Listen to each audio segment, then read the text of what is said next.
Nós estamos começando, então, a nossa primeira aula do curso de formação de terapia ortomolecular. E, para mim, é um prazer enorme estar aqui com vocês. É uma matéria, uma ciência que me encanta e que produz resultados fantásticos, né? E é um prazer, realmente, poder falar disso. Assim como eu adoro falar da terapia quântica, eu adoro falar da ortomolecular, porque eu entendo que as duas são muito casadas, né? Elas são muito integradas. Na verdade, a terapia quântica veio da terapia ortomolecular, né? E não é que ela veio da terapia ortomolecular, ela veio de outros princípios diferentes, na verdade, né? Ela veio da medicina vibracional, da física quântica e tal, mas ela bebeu nas fontes da ortomolecular, ela se inspirou nos princípios ortomoleculares. Então, por isso que elas têm uma familiaridade muito grande, né? E é por isso também que eu acho que quem já fez o curso de terapeuta quântico vai se dar super bem aqui, vai ser um complemento, né? Quem ainda não fez, eu sugiro que posteriormente faça, porque é o complemento que vai faltar, tá? Gostaria de comentar o seguinte: esse curso, originalmente, quando ele era presencial, quando eu comecei com esse curso em 2019, ele era um curso de 1 ano e ele tinha as duas partes. Eu já comentei isso anteriormente, mas eu vou comentar de novo. Ele começava com a ortomolecular e depois seguia pela terapia vibracional quântica. E quando se decidiu na pandemia fazer online, eu vi que seria um curso muito extenso para fazer todo de uma vez.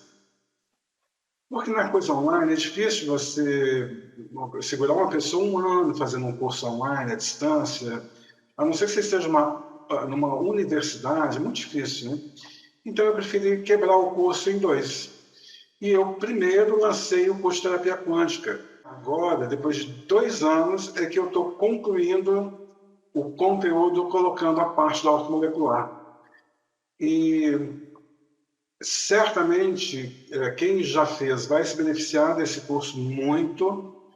E quem não conhece a parte de terapia quântica, sugiro que depois faça o curso de terapia quântica. Eu vou insistir muito nisso, porque dentro da terapia ortomolecular, a gente tem eu vou colocar o conceito, como que eu entendo, sabe, as duas técnicas. Então, assim, o átomo, né, essencialmente o átomo, ele tem uma dualidade onda-partícula, ou seja, uma dualidade entre matéria e energia. Às vezes ele é matéria, às vezes ele é energia. Muito bem. Para você equilibrar esse átomo perfeitamente, o ideal é pensar em termos de energia e matéria, as duas coisas, porque ele é dual, ele tem essa dualidade. Portanto, nós temos essa dualidade, já que nós somos feitos de átomos. A terapia vibracional quântica, ela é a parte energética, enquanto que a terapia ortomolecular é a parte material. Então, quando a gente fala de vamos fazer uma suplementação, se eu estou falando de ortomolecular, eu estou falando de suplementação ponderal. Eu estou falando daquelas vitaminas que você compra na farmácia, por aí, né? Ou então de nutrientes, minerais, de aminoácidos e outras coisas mais, mas em forma ponderal. Quando eu falo de terapia quântica, eu estou falando de suplementação vibracional. Eu posso estar introduzindo o elemento vibracionalmente, sem que tenha matéria, sem que ele tenha realmente esse conteúdo material, essa característica material, né? E é por isso que se completam, uma completa a outra perfeitamente, né? Porque aí você pega os dois lados da dualidade humana, da dualidade de todas as coisas desse planeta, na verdade, desse universo inteiro. Todas as coisas são duais, né?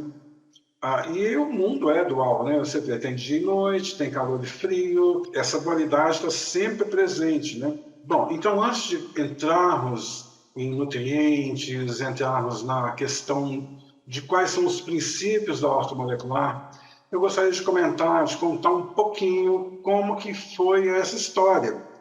É interessante porque quando eu fiz o curso de ortomolecular, apenas foi citado o nome da pessoa que tinha inventado a ortomolecular e não foi dada nenhuma outra informação sobre essa pessoa incrível. E eu sempre achei isso uma falha.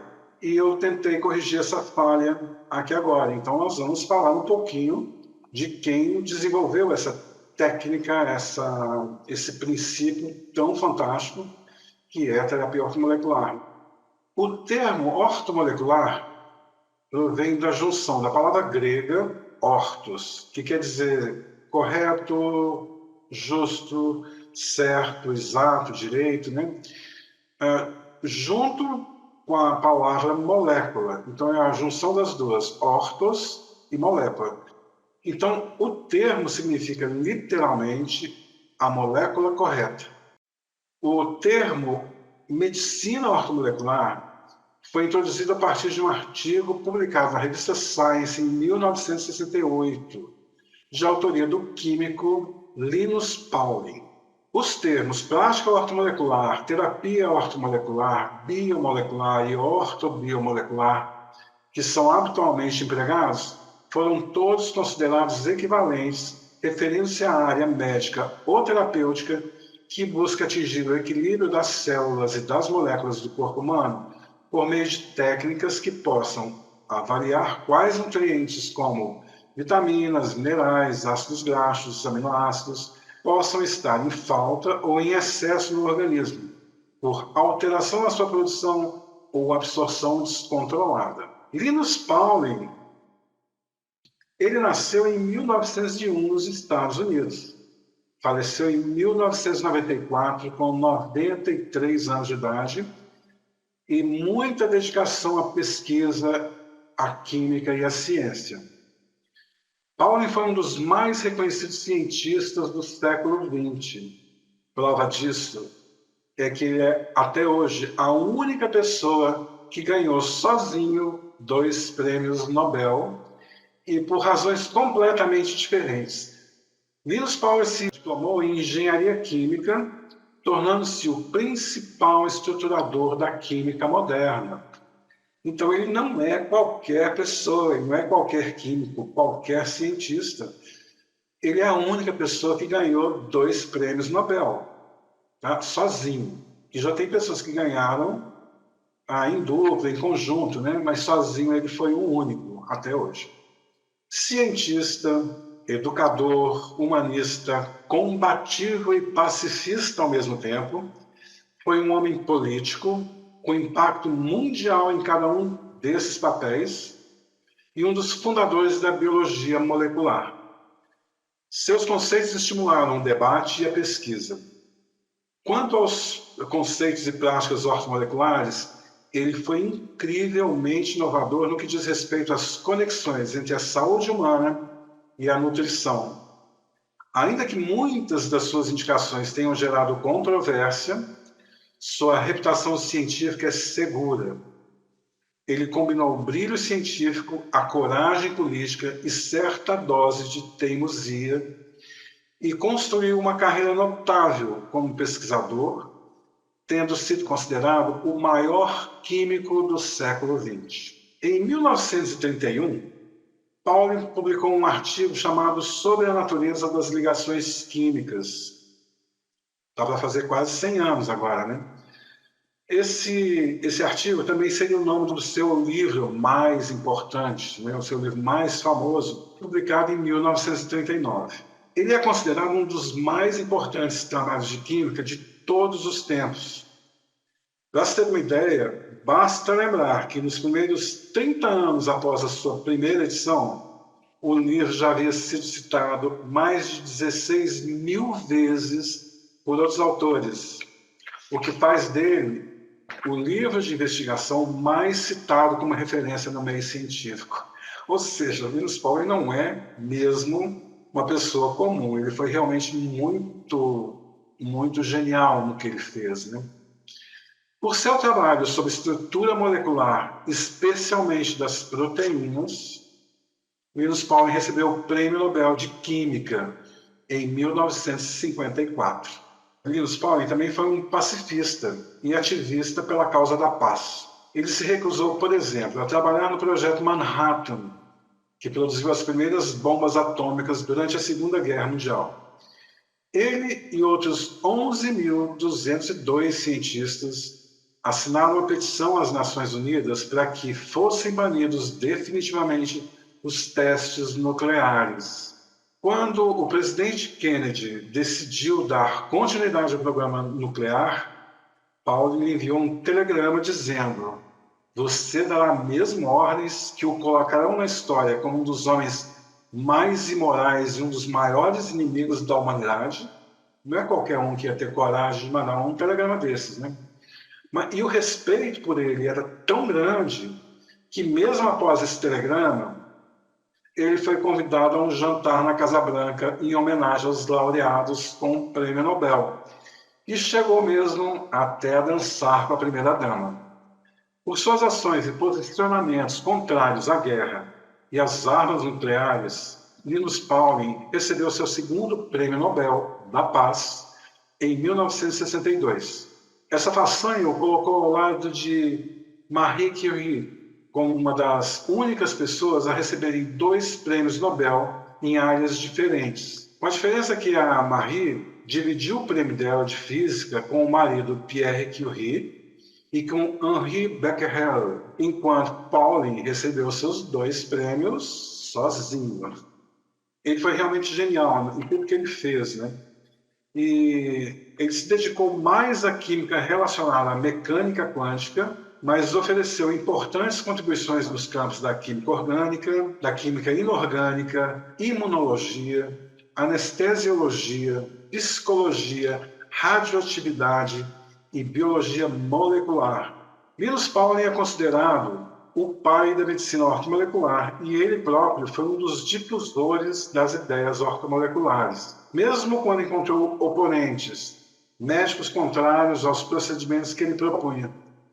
No entanto, o tempo tem mostrado que ele tinha razão e no mundo inteiro só aumenta o número de profissionais da área da saúde que reconhecem e introduzem princípios ortomoleculares em suas consultas. A própria ideia de suplementação vitamínica, em especial da vitamina C, foi um dos pontos mais difundidos de Linus Pauling e certamente, se a partir dos anos 70 a suplementação começou a ganhar adeptos, de lá para cá, esse princípio se estabeleceu em larga escala no mundo inteiro, trazendo melhorias na qualidade de vida das pessoas e realmente a gente deve essa revolução a ele, porque foi ele quem introduziu essa ideia de que precisava suplementar. Até então, vitamina era uma coisa muito pouco reconhecida, muito pouco entendida, na verdade, porque as vitaminas, como vocês vão ver mais para frente, né, nesse curso, elas surgiram no começo do século XX. Até o início do século XX, as pessoas morriam de doenças terríveis por falta de saber da importância da alimentação, da importância das vitaminas na alimentação, dos nutrientes, minerais e tudo isso. É incrível, mas o século XX foi determinante para esse desenvolvimento, o desenvolvimento dessas ideias, né? Porque tanto os minerais, como a gente também vai ver aqui no curso, quanto as vitaminas foram descobertas e desenvolvidas, né? Esse princípio foi desenvolvido no início do século XX. No caso das vitaminas, vem sendo desenvolvido até hoje. Ainda vem se descobrindo novas vitaminas, aí de repente se descobre que uma vitamina não era bem uma vitamina, que era um hormônio. Existem algumas vitaminas que hoje são consideradas como tal, mas que nem são vitaminas, mas se ficou, ok, vamos deixar, vitamina D não é vitamina, mas vamos deixar como sendo vitamina, porque já foi consolidado, né? Essa ideia já foi consolidada, as pessoas já entendem, então ok, vamos deixar essa ideia como ela está. O estudo das vitaminas continua em processo e muitas mudanças ainda podem acontecer daqui para frente, né? Mas o Linus Pauling, ele foi definitivamente a pessoa que introduziu esses conceitos de suplementação, da importância de suplementação, e especialmente da vitamina C. E esse conceito de vitaminas, de suplementar e tal, ele realmente foi sendo disseminado a partir dos anos 70. E foi o Linus Pauling quem fez isso. Ele difundiu essa ideia de tal maneira que ela se espalhou pelo mundo afora. O trabalho científico do Linus Pauling, nos últimos anos de sua vida, está rodeado de profunda controvérsia, especialmente pelo uso de megadoses de vitamina C. Desde o final dos anos 20, a vitamina C era conhecida. Está fazendo 100 anos, né? Mas pode-se dizer que ela foi reinventada em 1970 nos trabalhos de Pauling, que indicava a ingestão diária de doses elevadas de vitamina C, afirmando que não só evitaria as gripes, mas que poderia prevenir infecções virais, doenças cardíacas e até mesmo câncer, quando administradas em doses mais altas, aumentando a satisfação com a vida e retardando o processo de envelhecimento. Da vitamina C, suas recomendações evoluíram para a questão da nutrição em geral. Pauling acreditava que megadoses de vitaminas pudessem melhorar a saúde. Em seu livro chamado Vitamina C, Gripes e Resfriados, que ele lançou em 1970, ele defendeu a ingestão de suplementos vitamínicos e um aporte diário de 1.000 miligramas de vitamina C, e que isso reduziria em até 45% a incidência de resfriados para a maioria das pessoas. Na reedição do livro, 6 anos depois, ele sugeriu doses ainda maiores. Em seu livro Como Viver Mais e Melhor, o que os médicos não dizem sobre a sua saúde, que foi lançado em 1986 no Brasil pela editora Bestseller, Linus Pauling discute o papel da nutrição bem balanceada, como a redução de açúcar, a inclusão de exercícios moderados, 2 a 3 vezes por semana. Entretanto, a mais importante recomendação de Pauling é ingerir algumas vitaminas todos os dias para completar as obtidas pelos alimentos, mantendo o sistema imunológico fortalecido e em plena forma. O autor também comenta as distorções introduzidas na sua bem-sucedida terapia ortomolecular, destinadas a cancerosos em estado graves ou doenças degenerativas, isso dentro do livro, tá? Como Viver Mais e Melhor. Ele comenta essas distorções que as pessoas colocaram nas suas propostas de cura do câncer com suplementação vitamínica. Então é um livro interessante, vale a pena ler esse livro. Eu acho que mesmo hoje em dia ele já está bastante defasado, né? Porque muita coisa evoluiu nesse caminho, né, das vitaminas, dos nutrientes, como eu falei. Se no primeiro mundo, lá na Europa, Estados Unidos, já se conseguiu ultrapassar um pouco essa ideia, né, essa pressão contra, e se reconhecer a ortomolecular como uma técnica realmente perfeita e princípios perfeitos, né? Então eu entendo o trabalho toda essa controvérsia em torno do Linus Pauling, primeiro por causa disso, porque ele foi contra a indústria farmacêutica, escreveu em livros sobre isso, falou isso publicamente, em palestras, em aulas. Ele foi um defensor da ideia de que a indústria farmacêutica é que estava deixando as pessoas doentes. Tá? Ele nem fala do sistema de saúde, né? Assim como um todo, né? Ele fala dos médicos, porque os médicos não estão falando coisas, mas é porque os médicos muitas vezes não sabem, justamente porque os cursos não abordam esses assuntos. Toda essa controvérsia, toda essa briga e toda essa tentativa de se tentar desmerecer o trabalho que ele tinha feito, a partir dos anos 80 especialmente, foi por causa disso, e contra um sistema vigente, um sistema altamente poderoso, né? E ele foi contra, pensa bem, ele foi contra um outro sistema vigente ainda mais poderoso, que é a indústria bélica, né? Ele ganhou um prêmio Nobel por isso, mas a indústria farmacêutica, essa é aquela pedra no sapato, né? Porque essa é difícil de você ir contra. E é uma ideia, porque assim, a ideia da guerra, ok, talvez a maior parte das pessoas no mundo vai ser contra a ideia da guerra, vai ser contra a ideia de bombas e tudo isso. Então, ok. Agora, a ideia de medicamento, a ideia de medicina, isso aí não, porque essa ideia ela está disseminada, todo mundo tem esse conceito de que a medicina que resolve. A gente cresceu vendo propagandas de medicamentos, A gente cresceu ouvindo dizer que médico, que medicina é que é bom, que medicamento é que resolve. Então, esse paradigma da medicina está implantado na crença popular do mundo inteiro. Então, você não quebra uma crença dessa atacando um ponto só. O que você tem que fazer é mudar a consciência das pessoas. Isso vai levar centos anos. Entendeu? Não é uma coisa que a gente vai fazer de um dia para o outro. Mas a gente aqui, eu estou aqui fazendo a minha parte, assim, discretamente, né? Eu estou falando aqui para outros profissionais, né? Que depois vão levar isso para frente, né? Então, assim, é um trabalho lento de falar com as pessoas uma a uma e tal, mas é isso que vai mudar lá na frente a coisa, né?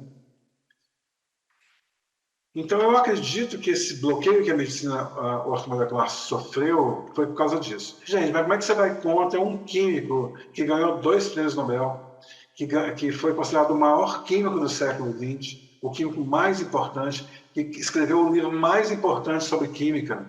Como é que você vai ir contra um cara desses? Se esse cara falou que ortomolecular, que é uma base, tem uma base química na ideia, né? Eu vou acreditar no que ele falar. Se ele falou que isso é bom, eu vou acreditar, porque, primeiro, ele mesmo foi um exemplo de saúde ao longo da vida dele inteira, né?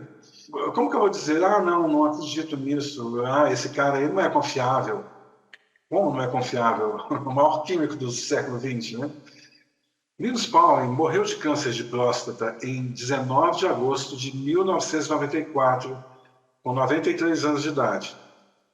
Ele dizia que a vitamina C retardou o aparecimento da doença por pelo menos 20 anos.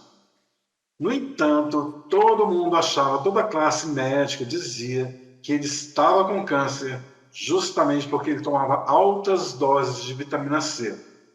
Só para vocês terem uma ideia, no fim da vida ele tomava 18 mil miligramas de vitamina C, ou seja, 18 gramas por dia. A sua esposa também morreu um pouquinho antes, em 1981, de câncer no estômago.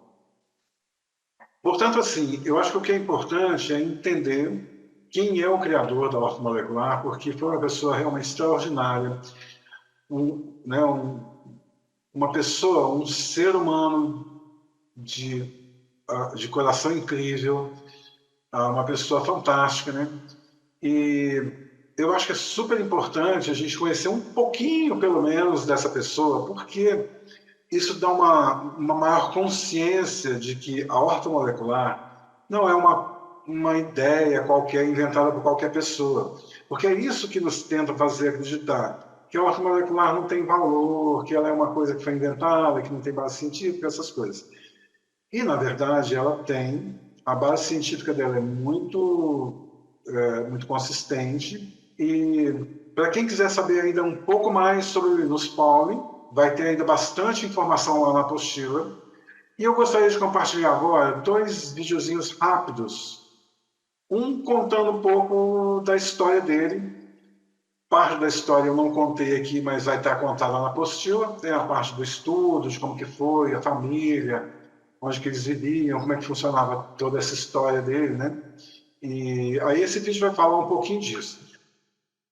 Linus Pauling nasceu em 1901 nos Estados Unidos, filho de um farmacêutico autodidata, Herman Pauling, e Isabelle Pauling. Logo aos 9 anos, Linus sofreu um duro golpe da vida, quando seu pai morreu, deixando esposa e 3 filhos à beira da pobreza. Pauling encontrou alento nos livros e hobbies. Aos 14 anos, começou a montar um laboratório amador num canto de seu porão. Ali passou a adolescência buscando entretenimento e consolo na ciência.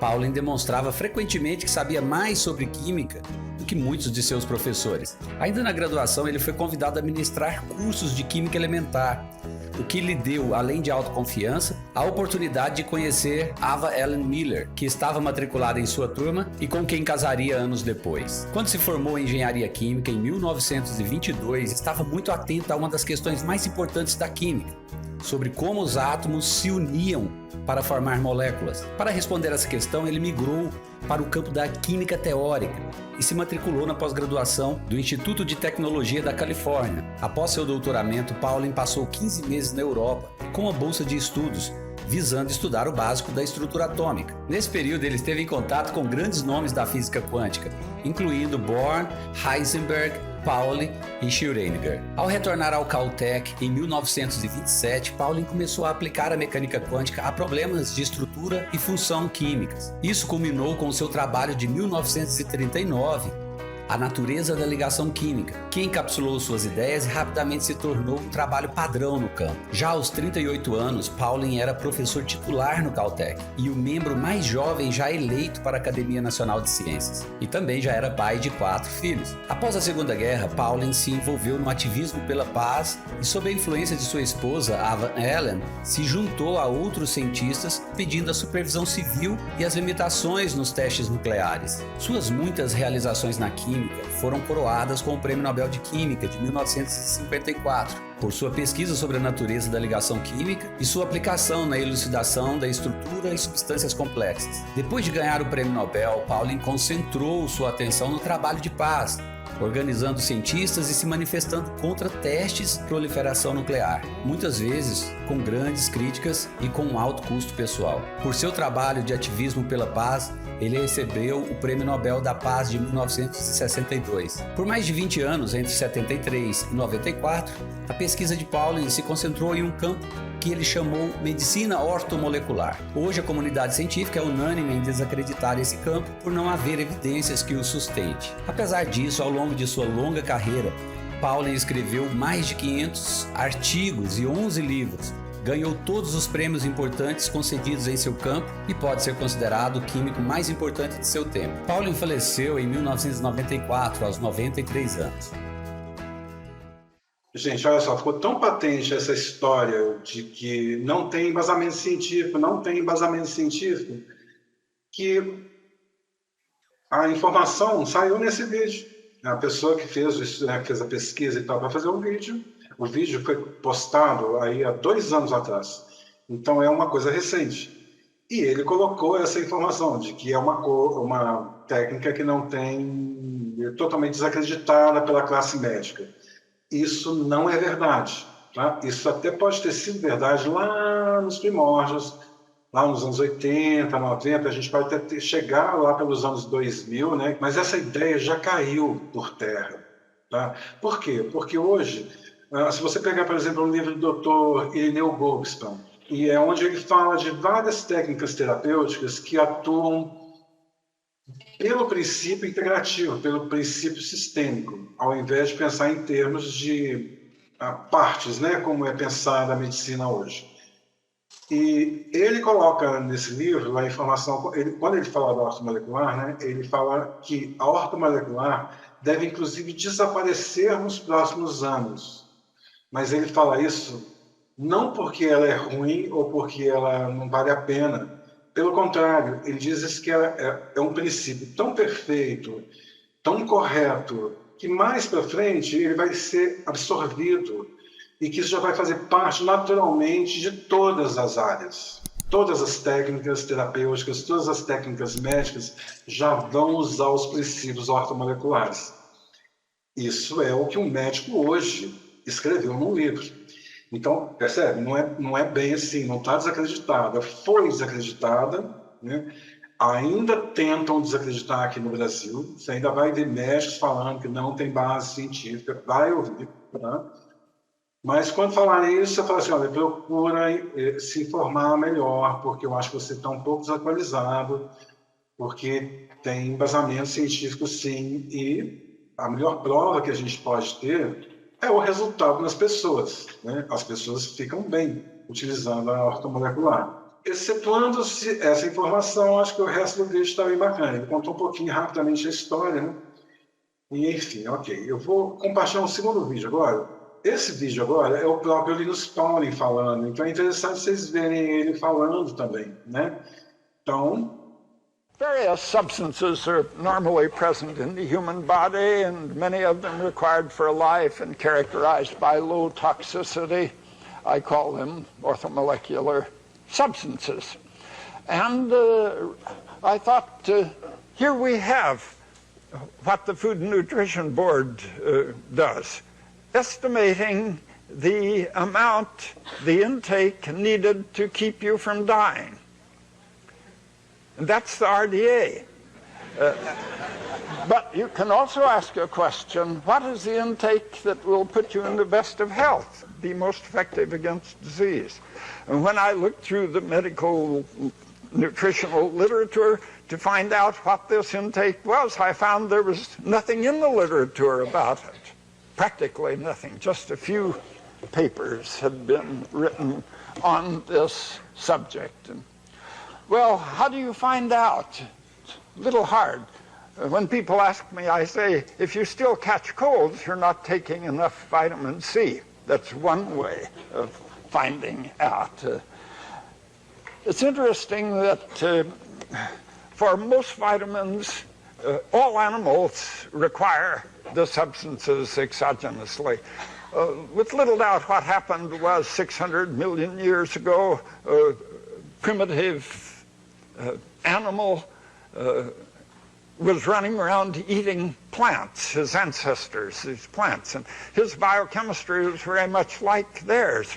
Here he was able to synthesize thiamine and riboflavin and pyridoxine and vitamin A, but he was eating the plants which synthesized them, and he was getting enough in his foods so that he really didn't need this apparatus, and he lost it. And ever since then, all animals have required these various vitamins. This didn't happen with vitamin C. And why not? Presumably because there isn't enough vitamin C in the foods. And one reason that animals require more vitamin C than plants is that animals have collagen as their principal macromolecular molecule, a structural molecule. And plants use carbohydrate, polysaccharide, cellulose. So human beings can't synthesize collagen without using up vitamin C. They need more vitamin C than animals do, so they've kept on synthesizing it. Unfortunately, the common ancestor of all of the primates some 25 million years ago was living in a tropical valley where the food was so high in vitamin C that when a mutant came along who had lost the ability to make the enzyme that would produce the vitamin C, he had an advantage over the wild type, and the wild type died out, and since then all of the primates have had to get vitamin C exogenously. Most of them have had sense enough to stay in the tropics eating the foods that are high in vitamin C, but man has moved out into temperate and subarctic areas and has changed his eating habits in such a way that practically all human beings are suffering from a sort of subclinical scurvy that is called ordinary good health, but should be called ordinary poor health. So we can ask, how much vitamin C do these animals manufacture? It's proportional to body weight. 70 kilograms of houseflies manufacture 10 grams of vitamin C per day. And in general, animals manufacture about 10 grams per day. It says here 2 to 20 grams per day per 70 kilogram body weight. That's 40 to 400 times RDA for humans. I might as well mention now that I take 300 times RDA, 18 grams of vitamin C per day, and 80 times RDA of vitamin E, and 25 times RDA of the B vitamins. Perhaps when I start getting old, I'll go up to 50 times. And